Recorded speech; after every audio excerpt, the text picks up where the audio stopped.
Hello and welcome to the Life and Memoir Circle, a podcast for readers, writers and tellers of true life stories who loves a good memoir. I'm your host, Vig Gleason, and you are exactly the person I want to have a conversation with today. So use the link in the show notes and get in touch. I can't wait to hear your story.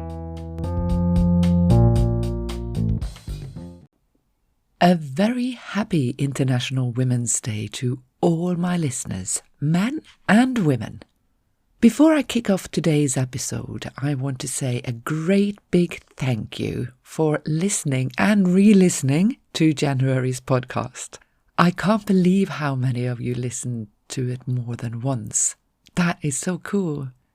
Thank you for all your emails. I am thrilled to hear how much you got from the Review and Renew workbook, which you can still download from the email circular. And yes, of course, I will make more workbooks for you. In fact, I've nearly finished the first workbook for Therapy on the Page, my life and memoir writing program, which, as I mentioned in the last episode, is launching imminently. I'm really excited about that. But now, on to today's show, which is all about International Women's Day, Mother's Day, world population growth, Irish family and care referendum, and a sure way out of poverty, according to, well, let's say, not just my grandmother. So what, if anything, does International Women's Day mean to you? To me, this is the most important day in our calendar because, and this is my belief, autonomy for women is the key that opens the door to a better, sustainable future for all of humanity. Strong words? Yeah, I know. Because I am so passionate about this subject. I'm also worried about talking about it, both because I'm not an expert and also because it's political, and my weakness is avoiding conflict and trying to please everyone, which is impossible for anyone who wants to have a voice and be heard. So I need courage to talk about this. And where did I go to find it? My memoir group, of course. When I told them I wanted to write about this subject and read them some of my ideas, this circle of incredible women writers gave me a hell yes, you must. And then, of course, they proceeded with their sound advice on what to include and what to take out. Honestly, guys, I don't know what I would do without my women writing circles. I don't think I could even do this work without them.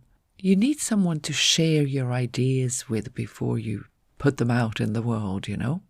Do you have a safe writing community to support you and your ideas? If not, you're welcome to join one of mine. I have a few. So just hit reply on the latest circular, the email, and I will help you find one that is perfect for you and your time zone, because that's what I find. I have a lot of writing circles, but they don't always suit my time. Powerful communities like my memoir group, where I am encouraged and supported to speak my truth and be safe, is one of the reasons International Women's Day feels so important to celebrate.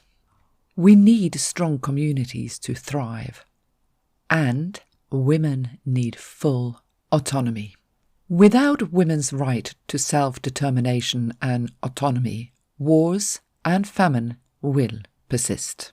There, I said it. And I believe this is true because autonomy for all women directly links to global population growth. Maybe my beliefs comes from growing up in Norway, where I had some very strong and courageous female role models to learn from.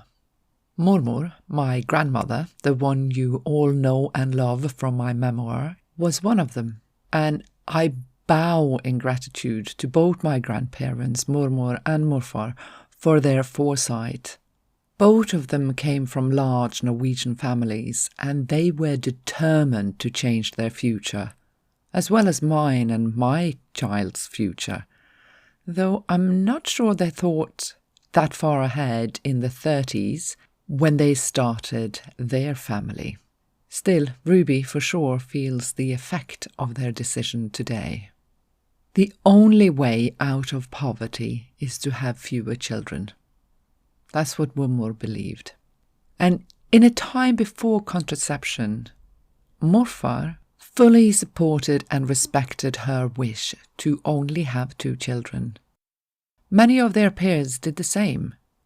But for women to safely make this choice, especially where contraception is not freely available, the men in their life must respect and honour their right to choose when and how many children they want to welcome and care for in their lifetime.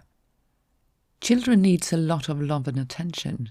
And I'm just thinking now, the saying, save the rod and spoil the child, probably came from an era where there were very large families, and the best way to rear children was to give them a slap so they fell in line. But today, I for one knows that this kind of child rearing does not good children make. Anyway, I digress.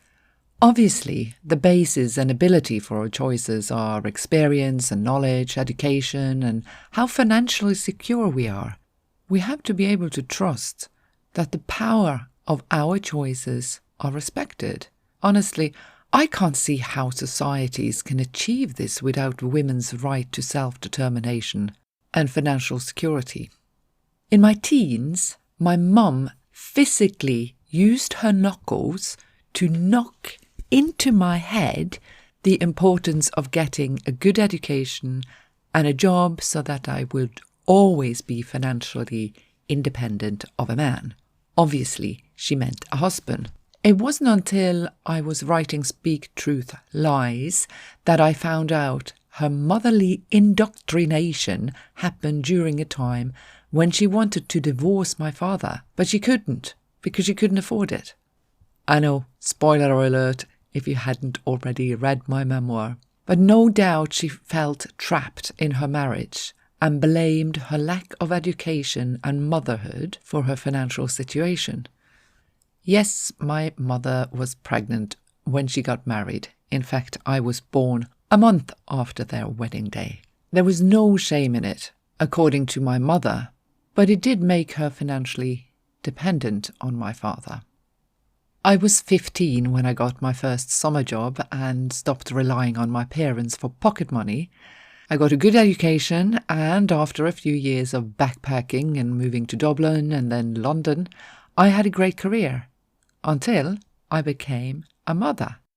At 39, and we moved to Limerick, away from my job that I had at the time. But for the past 8 years, when we've lived abroad, and I wrote Speak Truth Lies, I have been fully financially dependent on Shane.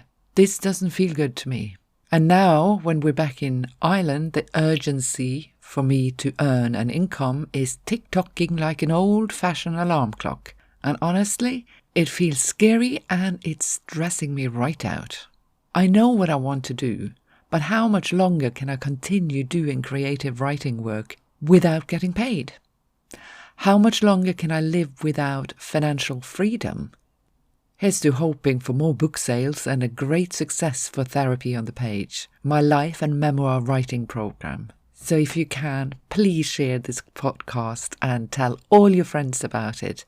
Please, please, please, and thank you.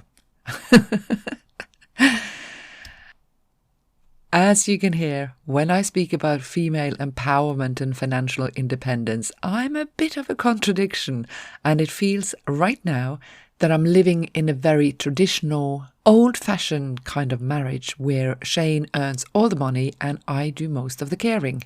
Not quite typical Irish, though. Did you know that when Shane's mum married, she was forced by law to leave her job? I'm not kidding.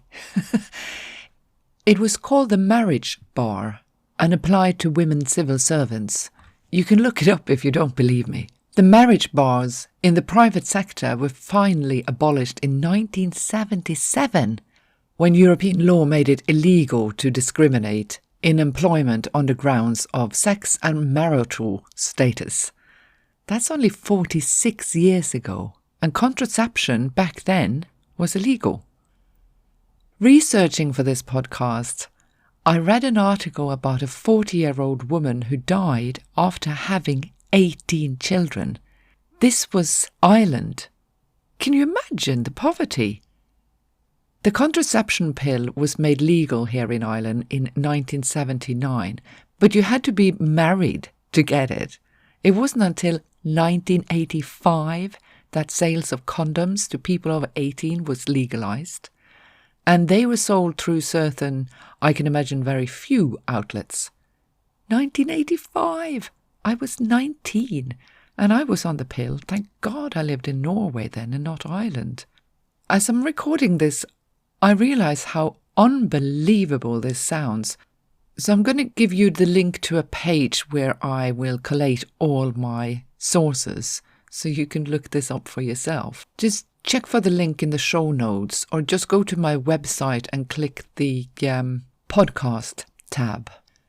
Today in Ireland, contraception is free for women between 17 and 30. Even a doctor's appointment to get the prescription is free.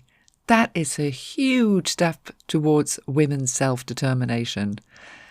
Abortion became illegal in Ireland in 2018, and that was the 36th amendment to our constitution, which can only be amended by way of referendum.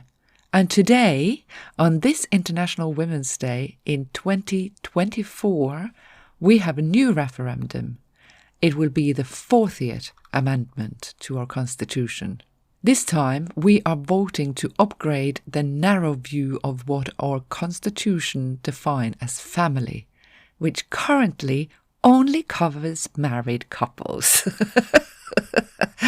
So, for all the families out there who are not married, according to the current Irish constitution, you're not a family. This is crazy, I know. Well, obviously I am voting yes for the change because I want all families, however they're made up, to be protected as a family. And that means that when one partner dies, the other one inherits them and get the widow pensions. So yes, to me, this is really important. The second amendment we're asked to vote on refers to who cares for people in the home. The way it reads at the moment, care in the home, according to the state, is only provided by women and mothers. Hang on, let me just read what it says. So it says the state recognised that by her life within the home, women gives to the state a support without which the common good cannot be achieved. Now that's very nice, right?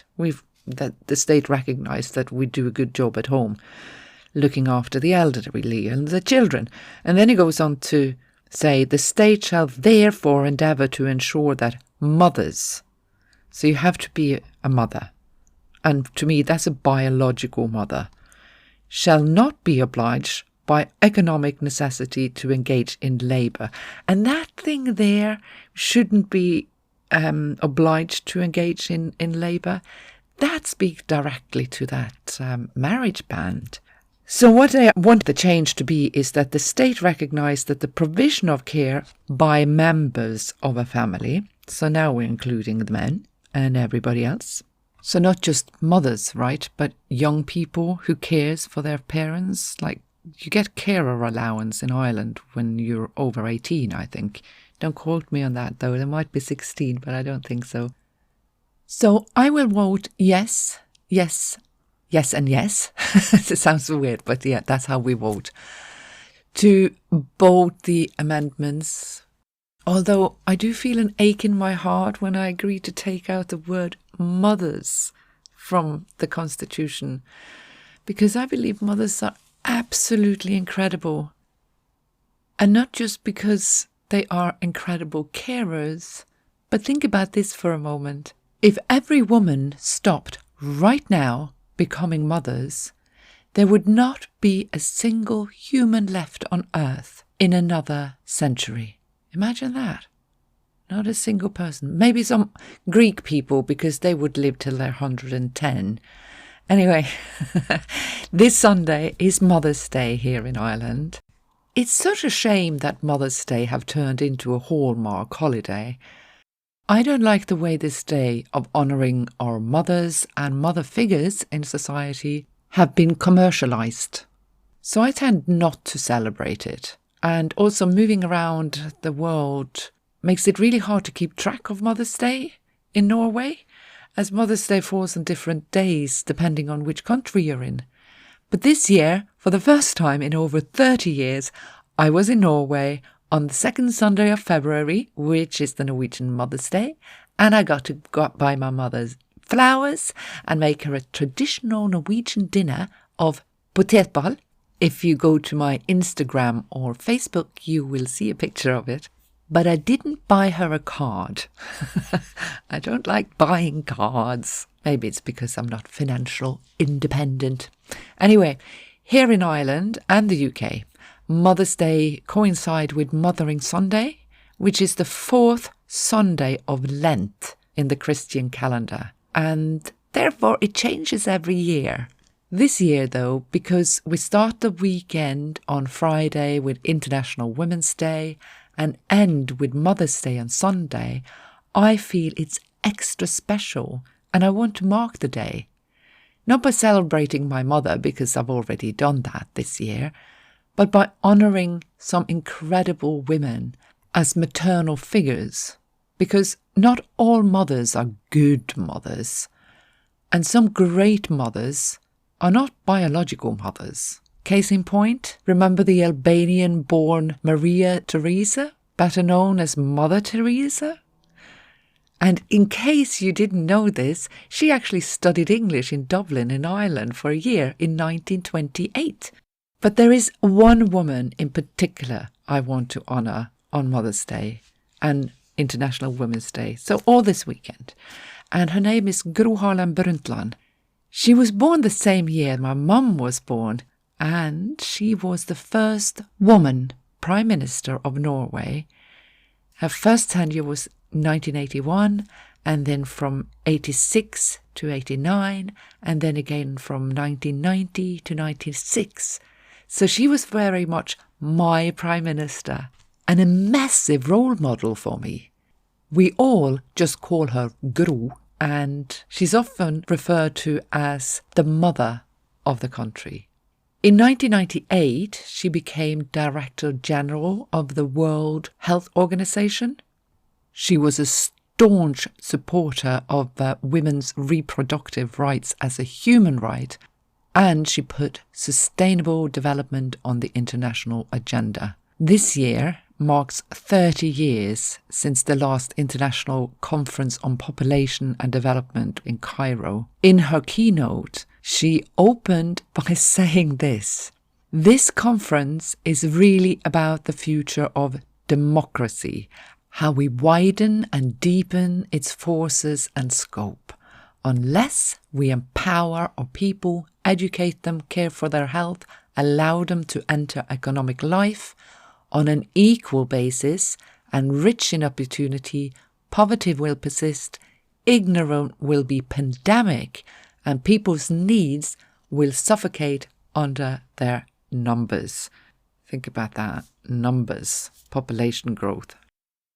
179 governments adopted the Revolutionary Programme of Action and recognised the need to empower women as the key to improving the equality of life for everyone. The international community reached a consensus on 3 quantitative goals to be achieved by 2015. So that's 9 years ago. Let's see how we did. Number 1 was a reduction of infant, child and maternal mortality. Number 2 was the provision of universal access to education, particularly for girls. And number 3 was the provision of universal access to a full range of reproductive health services. So 9 years have passed since that target date.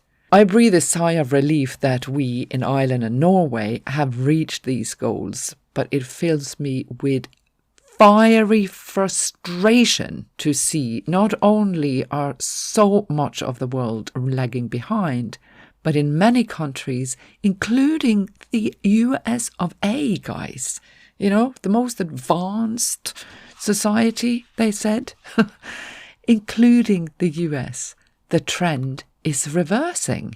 It's heartbreaking that women, mothers, are denied their right to say no to unwanted pregnancies when the world's population and poverty keeps growing.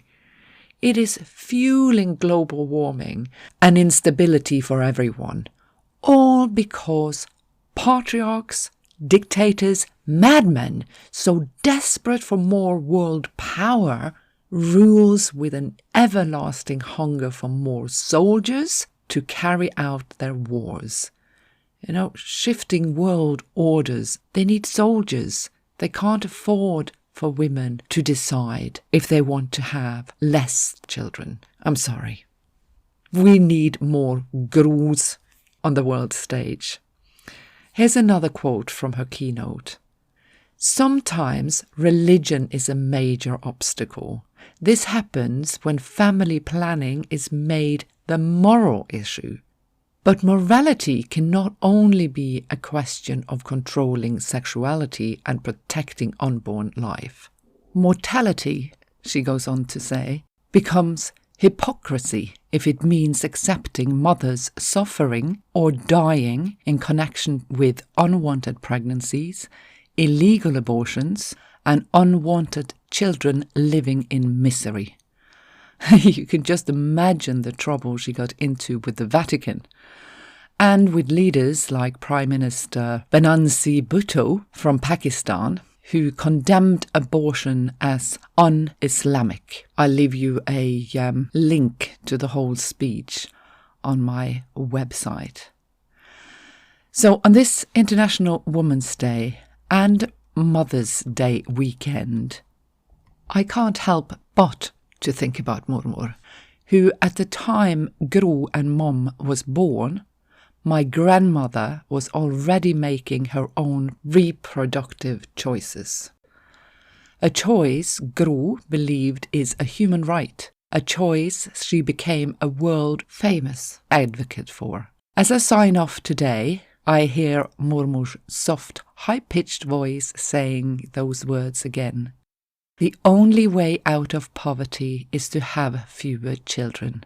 And yes, I agree. And for every woman around the world to do that, she must have the right to self-determination and autonomy.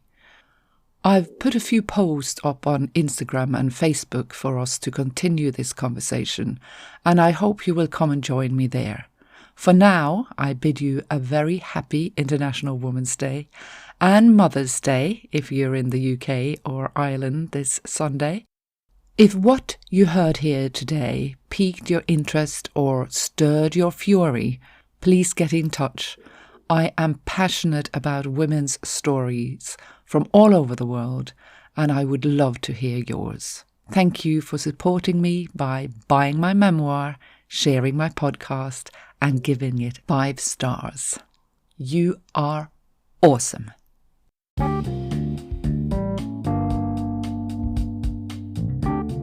Thank you so much for listening. I would love to hear your thoughts about this episode and how it relates to your story. Use the link in the show notes to contact me or find me on Facebook or Instagram at Vig Gleeson. That's VIGGLEESON.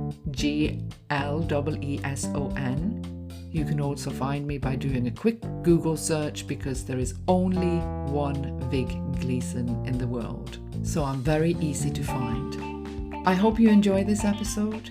If you did, please give me a 5-star rating and share it with your friends. It's so important to me that stories like ours gets heard, for it helps others to heal too. There are many more episodes to come, so please hit subscribe so you won't miss a single one.